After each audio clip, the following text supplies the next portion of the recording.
नमस्कार मित्रों। आज मैं आपके साथ साझा करने जा रहा हूं वो अमृत ज्ञान जो 5000 साल पहले कुरुक्षेत्र के रणभूमि पर भगवान श्री कृष्ण ने अर्जुन को दिया था। वो ज्ञान जिसने न केवल एक योद्धा को उसके कर्तव्य की याद दिलाई, बल्कि पूरी मानवता को जीवन जीने का मार्ग दिखाया। अगर आप भी जीवन में भटके हुए महसूस कर रहे हैं, अगर आपके मन में भी असमंजस है, तनाव है, भय है, तो ये 20 मिनट आपके जीवन को बदल सकते हैं। क्योंकि गीता केवल एक धार्मिक ग्रंथ नहीं, ये जीवन जीने की पूर्ण कला है।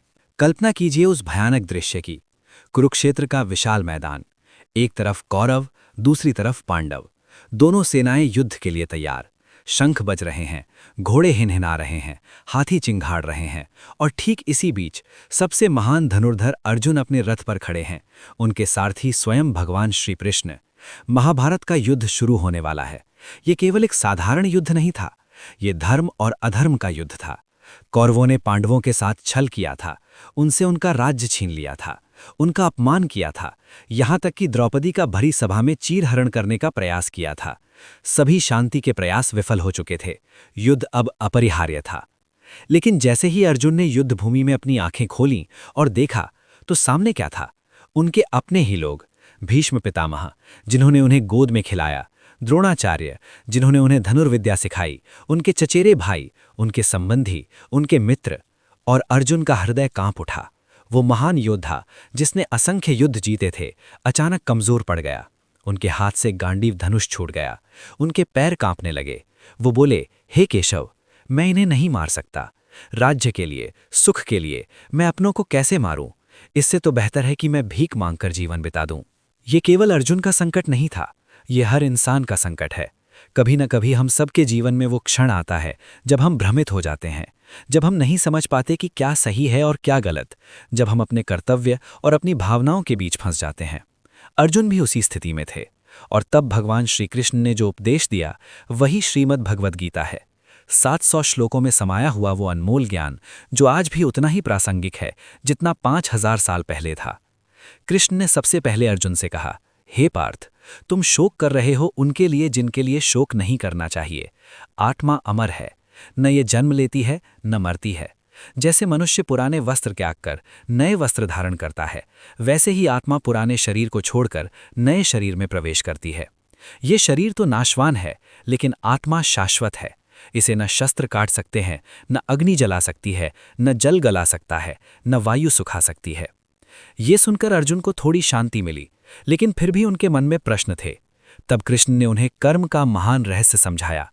उन्होंने कहा, हे अर्जुन, तुम्हारा अधिकार केवल कर्म पर है, फल पर कभी नहीं। तुम कर्म करो, लेकिन फल की इच्छा मत करो। ये सुनने में बहुत सरल लगता है, लेकिन इसे समझना और जीवन में उतारना बहुत कठिन है। हम सब कुछ भी करते हैं तो सोचते हैं कि मुझे इसका क्या मिलेगा। हम नौकरी करते हैं तो वेतन के लिए, पढ़ाई करते हैं तो अच्छे नंबर के लिए, किसी की मदद भी करते हैं तो सोचते हैं कि बदले में क्या मिलेगा। लेकिन कृष्ण कहते हैं कि फल की चिंता छोड़ दो, तुम बस अपना कर्म पूरी ईमानदारी से करो। और यहीं से शुरू होता है कर्मयोग का महान मार्ग। कर्मयोग का अर्थ है अपने कर्तव्य को निष्काम भाव से करना, बिना आसक्ति के, बिना फल की इच्छा के। कृष्ण कहते हैं कि कर्म करना तुम्हारा स्वभाव है, तुम चाहो तो भी कर्म से बच नहीं सकते। एक क्षण के लिए भी कोई बिना कर्म किए नहीं रह सकता। प्रकृति सभी को कर्म करने के लिए मजबूर करती है, तो फिर कर्म से भागना व्यर्थ है। इससे बेहतर है कि तुम अपने कर्तव्य को समझो और उसे पूरी ईमानदारी से करो। लेकिन यहाँ एक बहुत महत्वपूर्ण बात है, कर्म करते समय तुम्हारी मानसिकता क्या होनी चाहिए? कृष्ण कहते हैं कि तुम्हें समत्व भाव में रहना चाहिए, यानी सफलता और असफलता, लाभ और हानि, सुख और दुख, सभी में समान रहो। अगर तुम्हें सफलता मिले तो घमंड मत करो, और अगर असफलता मिले तो निराश मत हो। दोनों ही स्थितियों में शांत रहो, क्योंकि ये सब तो आते जाते रहते हैं। जो आज है कल नहीं होगा, जो आज नहीं है कल हो सकता है। इसलिए इनमें उलझो मत, बस अपना कर्म करते रहो। आज के समय में हम सब कितना तनाव महसूस करते हैं।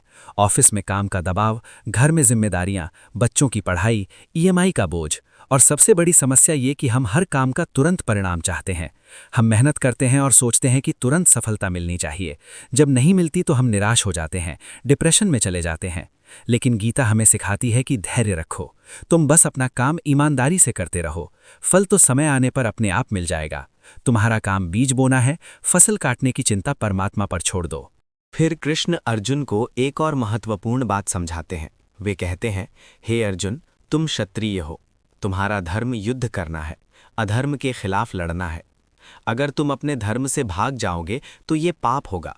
हर इंसान का अपना स्वधर्म होता है, अपना कर्तव्य होता है, और उस कर्तव्य को पूरा करना ही सबसे बड़ा धर्म है, चाहे वो कितना ही कठिन क्यों ना हो। दूसरों का धर्म भले ही बहुत आकर्षक लगे, लेकिन अपना धर्म ही श्रेयस्कर है। ये बात आज के संदर्भ में भी बहुत महत्वपूर्ण है। हम अक्सर दूसरों को देखकर सोचते हैं कि काश हम भी उनके जैसे होते। हम अपना काम छोड़कर दूसरों की नकल करने लगते हैं। लेकिन गीता कहती है कि अपने स्वभाव के अनुसार काम करो। अगर तुम एक शिक्षक हो तो अच्छे से पढ़ाओ, अगर तुम एक डॉक्टर हो तो ईमानदारी से इलाज करो, अगर तुम एक मजदूर हो तो पूरी मेहनत से काम करो। हर काम महान है अगर उसे ईमानदारी और समर्पण से किया जाए। कोई काम छोटा या बड़ा नहीं होता। अब कृष्ण अर्जुन को भक्ति योग का मार्ग बताते हैं। वे कहते हैं, हे पार्थ, मुझ में अपना मन लगाओ, मेरा भक्त बनो, मुझे नमस्कार करो। ऐसा करके तुम निश्चित रूप से मुझे प्राप्त होगे। जो मनुष्य सभी कर्मों को मुझ में अर्पित कर देता है, मुझे सर्वोपरि मानकर अनन्य भक्ति से मेरा चिंतन करता है, मैं उसे संसार सागर से शीघ्र ही उद्धार कर देता हूँ। भक्ति का अर्थ है पूर्ण समर्पण। जब तुम अपने अहंकार को छोड़ देते हो, जब तुम ये मान लेते हो कि मैं कुछ नहीं हूँ, सब कुछ परमात्मा है, तब तुम्हारे हृदय में परमात्मा का वास हो जाता है। कृष्ण कहते हैं कि भक्ति कोई भी कर सकता है, इसके लिए किसी विशेष योग्यता की आवश्यकता नहीं। चाहे तुम कितने भी पापी क्यों ना हो, अगर तुम पूरे मन से मुझे पुकारोगे तो मैं तुम्हें अवश्य मिलूंगा। जो कोई भी मुझे एक पत्र, एक फूल, एक फल या जल भी प्रेम से अर्पित करता है, मैं उसे स्वीकार करता हूँ, क्योंकि भक्ति में भाव की महत्ता है, वस्तु की नहीं। तुम मुझे अपने हृदय की श्रद्धा से पुकारो, मैं तुम्हारे पास आ जाऊंगा। ये कितनी सुंदर बात है। परमात्मा किसी से कोई भेदभाव नहीं करता। वो न तो किसी से द्वेष करता है और न किसी से प्रेम, लेकिन जो उसे पुकारता है वो उसके हृदय में बस जाता है। भक्ति का मार्ग सबसे सरल है। तुम्हें कोई कठिन साधना करने की जरूरत नहीं। बस अपने हृदय में प्रेम रखो, विश्वास रखो और परमात्मा का नाम लो। वो तुम्हारी सभी चिंताओं का भार स्वयं उठा लेगा। आज के भागदौड़ भरे जीवन में हम कब युक्ते हैं, कब सोचते हैं, हमारे पास समय ही नहीं है। लेकिन गीता कहती है कि चाहे तुम कितने भी व्यस्त क्यों ना हो, दिन में कुछ क्षण परमात्मा को याद करो। सुबह उठकर उसे धन्यवाद दो कि उसने तुम्हें एक नया दिन दिया। रात को सोने से पहले उसे याद करो। खाना खाते समय सोचो कि ये उसका प्रसाद है। धीरे धीरे तुम्हारा पूरा जीवन प्रार्थना बन जाएगा। फिर कृष्ण अर्जुन को ज्ञान योग का मार्ग समझाते हैं। ज्ञान योग यानी आत्मज्ञान का मार्ग। कृष्ण कहते हैं कि इस संसार में ज्ञान से पवित्र कुछ भी नहीं है। जो व्यक्ति वास्तविक ज्ञान को प्राप्त कर लेता है वो सभी बंधनों से मुक्त हो जाता है। लेकिन ये ज्ञान क्या है? ये किताबी ज्ञान नहीं है, ये आत्मज्ञान है। ये जानना कि मैं कौन हूँ। मैं ये शरीर नहीं हूँ, मैं ये मन नहीं हूँ, मैं आत्मा हूँ, मैं अमर हूँ, अजर हूँ, अविनाशी हूँ। जब तक हम अपने आप को शरीर समझते हैं तब तक हम दुखी रहते हैं, क्योंकि शरीर तो नाशवान है। ये बूढ़ा होगा, बीमार होगा, एक दिन मृत्यु को प्राप्त होगा। लेकिन अगर हम जान जाएं कि हम आत्मा है तो फिर कोई भय नहीं रहता, क्योंकि आत्मा कभी नहीं मरती। ये केवल शरीर बदलती है, जैसे हम पुराने कपड़े उतारकर नए कपड़े पहनते हैं। ये ज्ञान जब सच्चे अर्थों में हमारे भीतर उतर जाता है तो जीवन बदल जाता है। कृष्ण कहते हैं कि ज्ञानी व्यक्ति सुख और दुख में समान रहता है। उसे न सुख का मोह होता है न दुख का भय, क्योंकि वो जानता है कि ये सब आते जाते रहते हैं। जैसे सर्दी गर्मी बरसात आती जाती है, वैसे ही सुख दुख भी आते जाते हैं। एक ज्ञानी व्यक्ति इन सब से परे होता है। वो साक्षी की तरह जीता है। वो जीवन को जीता है लेकिन उसमें उलझता नहीं। वो कमल के फूल की तरह होता है जो पानी में रहता है लेकिन पानी उसे छू नहीं पाता। लेकिन यहाँ एक महत्वपूर्ण प्रश्न उठता है, क्या इसका अर्थ ये है कि हम संसार छोड़ दें? क्या हमें सन्यासी बन जाना चाहिए? नहीं। कृष्ण स्पष्ट कहते हैं कि सन्यास का अर्थ संसार छोड़ना नहीं है। सन्यास का अर्थ है आसक्ति छोड़ना। तुम संसार में रहो, अपने कर्तव्य करो, लेकिन उनमें आसक्त मत हो। तुम अपने परिवार से प्रेम करो, लेकिन ये मत सोचो कि ये मेरे हैं और मैं इनका हूं, क्योंकि ये सब तो एक नाटक है। आज ये रिश्ते हैं, कल नहीं होंगे। ये सुनने में थोड़ा कठोर लगता है, लेकिन यही सत्य है। हम सब अभिनेता हैं और ये संसार एक मंच है। हम अपनी अपनी भूमिका निभाते हैं और चले जाते हैं, लेकिन जब तक हम यहाँ हैं हमें अपनी भूमिका पूरी ईमानदारी से निभानी चाहिए। एक पिता को पिता की भूमिका निभानी चाहिए, एक माता को माता की, एक बेटे को बेटे की, लेकिन ये जानते हुए कि ये सब नाटक है। ये समझ आने पर जीवन में एक अद्भुत शांति आ जाती है। अब कृष्ण अर्जुन को त्याग और वैराग्य की बात समझाते हैं। वो कहते हैं कि जो व्यक्ति कामनाओं का त्याग कर देता है, जो ममता रहित होकर और अहंकार से रहित होकर विचरण करता है, वही शांति को प्राप्त होता है। हमारे सभी दुखों का कारण हमारी इच्छाएं हैं। हम कुछ न कुछ चाहते रहते हैं। एक इच्छा पूरी होती है तो दूसरी जन्म ले लेती है, और जब इच्छा पूरी नहीं होती तो हम दुखी हो जाते हैं। लेकिन अगर हम इच्छाओं का त्याग कर दें तो दुख कहाँ रहेगा? लेकिन इच्छाओं का त्याग कैसे करें, ये बहुत कठिन लगता है। कृष्ण कहते हैं कि इच्छाओं का दमन मत करो, उन्हें रूपांतरित करो। छोटी इच्छाओं को छोड़कर बड़ी इच्छा करो, और सबसे बड़ी इच्छा है परमात्मा को पाने की। जब ये इच्छा प्रबल हो जाती है तो बाकी सभी इच्छाएं अपने आप गौण हो जाती हैं। एक बच्चा खिलौनों से खेलता है, लेकिन जब वो बड़ा हो जाता है तो खिलौनों में उसकी रुचि नहीं रहती। वैसे ही जब हम आध्यात्मिक रूप से परिपक्व हो जाते हैं तो सांसारिक इच्छाएं अपने आप छूट जाती हैं। आज के युग में मनुष्य की सबसे बड़ी समस्या है मानसिक तनाव, डिप्रेशन, एंजाइटी, भय, चिंता। ये सब हमें खाए जा रहे हैं। हम भविष्य की चिंता में वर्तमान को खो देते हैं। हम अतीत के दुख में फंसे रहते हैं। लेकिन गीता कहती है कि वर्तमान में जियो, जो बीत गया उसे भूल जाओ, जो आने वाला है उसकी चिंता मत करो, बस इस पल को पूरी तरह जियो, क्योंकि असली जीवन तो अभी है, यही है। कृष्ण कहते हैं कि भय का कारण अज्ञान है। जब तुम ये जान जाओगे कि मृत्यु भी एक भ्रम है, तो तुम्हें किस बात का भय? जब तुम ये समझ जाओगे कि तुम्हारा कुछ भी नहीं जा सकता क्योंकि तुम्हारा कुछ है ही नहीं, तो फिर हानि का भय कैसा? हम इस संसार में खाली हाथ आए हैं और खाली हाथ ही जाएंगे। बीच में जो भी है वो सब परमात्मा का दिया हुआ है, उसी का है। हम तो बस कुछ समय के लिए उसके ट्रस्टी हैं। जब ये बात गहराई से समझ में आ जाती है तो जीवन बदल जाता है। फिर कोई भय नहीं रहता, फिर तुम स्वतंत्र हो जाते हो। ये स्वतंत्रता कोई बाहरी स्वतंत्रता नहीं है, ये आंतरिक मुक्ति है, और यही असली मुक्ति है। तुम जेल में भी हो सकते हो और मुक्त हो सकते हो, और तुम महल में भी हो सकते हो और बंधे हुए हो सकते हो। मुक्ति मन की अवस्था है। कृष्ण अर्जुन को ये भी बताते हैं कि तुम अकेले नहीं हो, मैं सदा तुम्हारे साथ हूँ।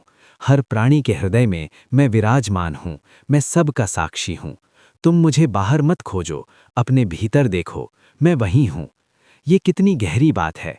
हम परमात्मा को मंदिरों में, तीर्थों में, पहाड़ों पर खोजते फिरते हैं, लेकिन वो तो हमारे भीतर ही विराजमान है।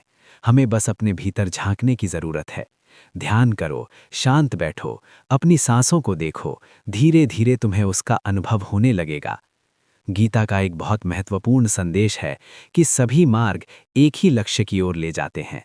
चाहे तुम कर्म योग का मार्ग अपनाओ, चाहे भक्ति योग का, चाहे ज्ञान योग का, अंत में पहुंचना उसी परमात्मा के पास है। इसलिए किसी के मार्ग की निंदा मत करो। हर व्यक्ति अपने स्वभाव के अनुसार अपना मार्ग चुनता है। कोई ध्यान से परमात्मा को पाता है, कोई भक्ति से, कोई सेवा से। सभी मार्ग सही हैं अगर वे सच्चे हृदय से किए जाएं। अब कृष्ण अर्जुन को अपना विराट स्वरूप दिखाते हैं। वो अपना दिव्य रूप प्रकट करते हैं जिसमें संपूर्ण ब्रह्मांड समाया हुआ है।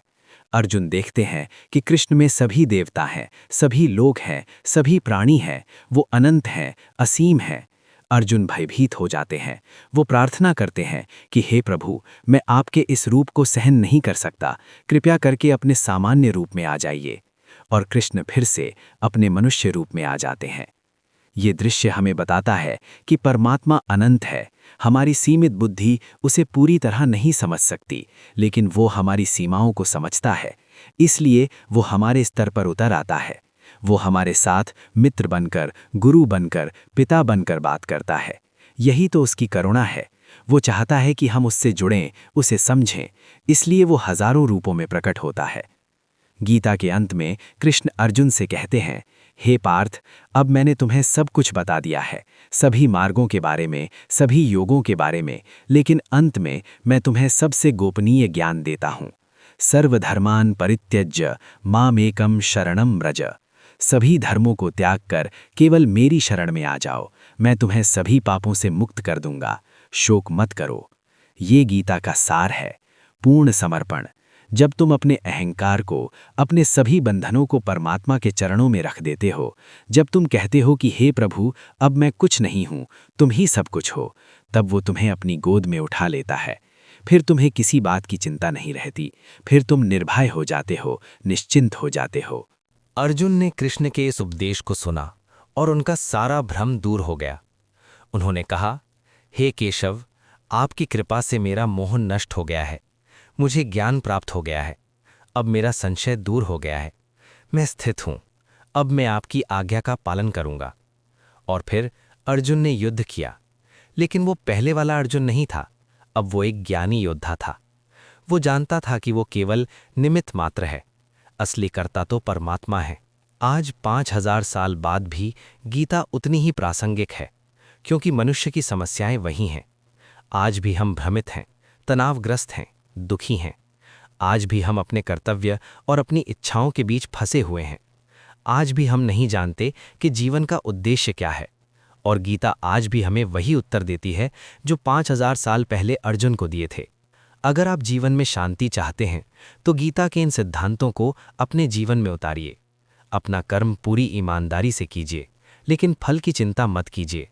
जो भी काम करें पूरे मन से करें। छोटे से छोटा काम भी अगर पूरी निष्ठा से किया जाए तो वो पूजा बन जाता है। अपने परिवार से प्रेम कीजिए, लेकिन आसक्त मत होइए। दूसरों की सेवा कीजिए, लेकिन बदले में कुछ मत चाहिए। रोज कुछ समय परमात्मा को याद कीजिए, ध्यान कीजिए, प्रार्थना कीजिए। और सबसे महत्वपूर्ण बात, वर्तमान में जीना सीखिए। जो बीत गया उसे जाने दीजिए, जो आने वाला है उसकी चिंता मत कीजिए। बस इस पल को पूरी तरह जिए, क्योंकि जीवन तो अभी है, यही है। कल कभी नहीं आता, कल एक भ्रम है, कल फिर आज ही होगा। इसलिए आज को पूरी तरह जिए। गीता केवल एक किताब नहीं है, ये जीवन जीने की कला है। ये एक मार्गदर्शक है जो हर परिस्थिति में हमारा साथ देता है। जब हम दुखी होते हैं तो ये सांत्वना देती है। जब हम भ्रमित होते हैं तो ये मार्ग दिखाती है। जब हम कमज़ोर होते हैं तो ये शक्ति देती है। गीता हमारे जीवन की हर समस्या का समाधान है। मित्रों, अगर आप सच में अपने जीवन को बदलना चाहते हैं तो गीता को पढ़िए। लेकिन केवल पढ़ना काफ़ी नहीं है, उसे समझिए, उस पर चिंतन कीजिए और सबसे महत्वपूर्ण, उसे अपने जीवन में उतारिए। क्योंकि ज्ञान तभी सार्थक है जब उसे जीवन में लागू किया जाए। गीता के एक एक श्लोक में अनमोल ज्ञान भरा है। उसे धीरे धीरे शांत मन से पढ़िए। हर श्लोक पर रुकिए, उसके अर्थ को समझिए और देखिए कैसे आपका जीवन बदलना शुरू हो जाता है। याद रखिए, जीवन एक यात्रा है। इस यात्रा में सुख भी आएंगे, दुख भी आएंगे, सफलता भी मिलेगी, असफलता भी मिलेगी। लोग साथ भी देंगे, छोड़ भी जाएंगे, लेकिन इन सब में आप अडिग रहिए, समत्व भाव में रहिए और याद रखिए कि आप अकेले नहीं हैं। परमात्मा सदा आपके साथ है। वो आपके हर कदम पर आपका साथ दे रहा है, बस आपको उसे पहचानने की ज़रूरत है। तो आज से ही संकल्प लीजिए कि आप गीता के सिद्धांतों को अपने जीवन में उतारेंगे। अपना कर्म करेंगे, लेकिन फल की चिंता नहीं करेंगे। प्रेम करेंगे, लेकिन आसक्त नहीं होंगे। जीवन को जिएंगे, लेकिन उसमें उलझेंगे नहीं। और धीरे धीरे आप देखेंगे कि आपके जीवन में एक अद्भुत परिवर्तन आ रहा है। वो शांति आ रही है जिसकी आप तलाश कर रहे थे। वो प्रसन्नता आ रही है जो आप खोज रहे थे। और वो मुक्ति मिल रही है जिसके लिए आप तरस रहे थे। भगवद गीता सिर्फ अर्जुन के लिए नहीं थी, वो हम सब के लिए है। हर वो व्यक्ति जो जीवन में भटक गया है, जो दुखी है, जो परेशान है, गीता उसके लिए एक दीपक है। इस अंधकार भरे संसार में गीता एक रोशनी है जो हमें सही मार्ग दिखाती है। तो इस रोशनी को अपने जीवन में आने दीजिए, अपने हृदय के द्वार खोल दीजिए और परमात्मा को आने का निमंत्रण दीजिए। वो तो सदा से प्रतीक्षा कर रहा है, बस आप उसे पुकारिए। ओम शांति शांति शांति। भगवान श्री कृष्ण की जय, गीता माता की जय, सनातन धर्म की जय। और आप सबके जीवन में शांति, प्रेम और आनंद का वास हो। हर हर महादेव।